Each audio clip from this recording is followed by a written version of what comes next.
جب جو صاحب دل ہوتے ہیں، صاحب معرفت ہوتے ہیں، انہیں سب پتہ ہوتا ہے کہ صحرا کے ان میدانوں میں، ان کارزاروں میں ہمارے نبی علیہ السلام نے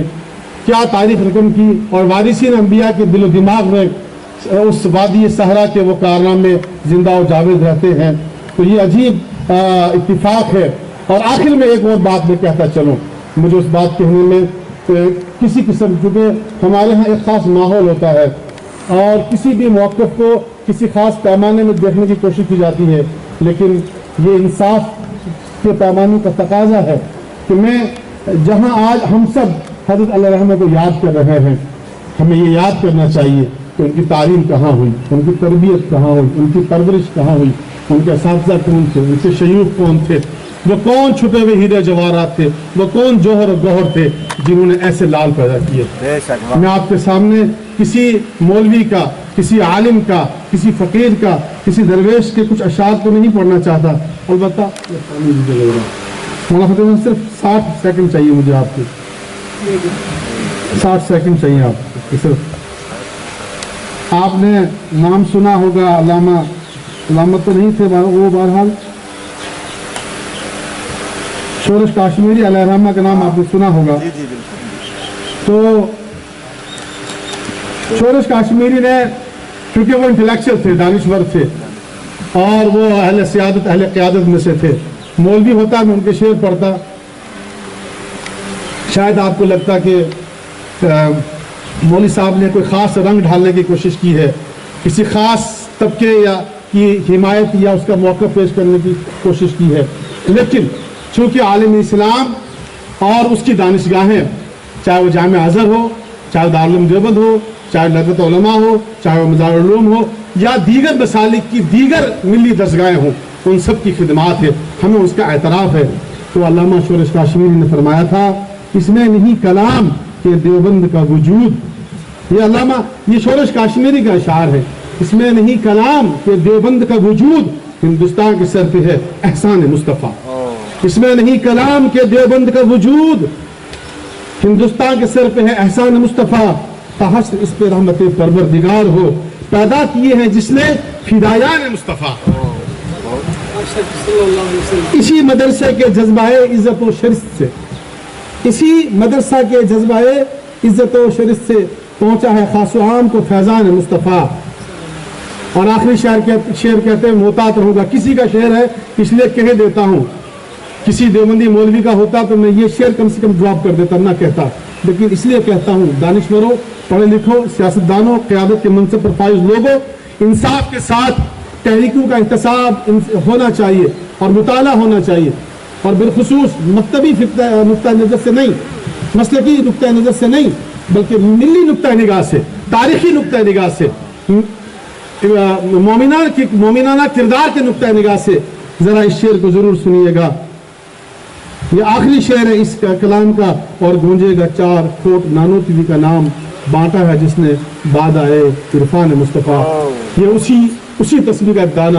حضرت فیض الوحید علیہ رحمہ بھی تھے، جس تسبیح کو حضرت نانوتوی نے پرویا تھا، اسی تسبیح کا یہ لشکر جو محروم ہو گیا آپ کے سامنے ہے، اور اسی میں حضرت نور حسن قاسمی علیہ الرحمہ جو یہاں بیٹھے ہیں، اور اسی میں والد محترم ہیں، اسی میں مولانا قاری شمس الدین صاحب بھی ہیں، اور اسی میں برادر محترم مولانا فتح محمد صاحب بھی ہیں۔ بہرحال ہمیں تاریخ دیوبند کا، اس کے کارناموں کا، اس کا وسیع تر اس کے تاریخی پس منظر کا مطالعہ کرنا چاہیے، اور عصبیت کے رنگ سے اوپر اٹھ کر ہمیں یہ فیصلہ کرنا چاہیے کہ ہماری ملی تعمیری کردار میں جن تحریکات کا کردار ہے، جن شخصیات کا کردار ہے، ہمیں انصاف کے ساتھ ان کو تاریخ میں جگہ دینی چاہیے، اس لیے کہ جو قومیں تاریخ کے ساتھ انصاف نہیں کرتی، تاریخ انہیں مٹا دیتی ہے، تاریخ کا کچھ نہیں بگڑتا، تاریخ ہمیشہ برحق رہی ہے، مسلم رہی ہے، قائم رہی ہے، لیکن جو تاریخ کے ساتھ ناانصافی کرے گا، تاریخ اسے موڑ توڑ دے گی۔ شکریہ، السلام علیکم۔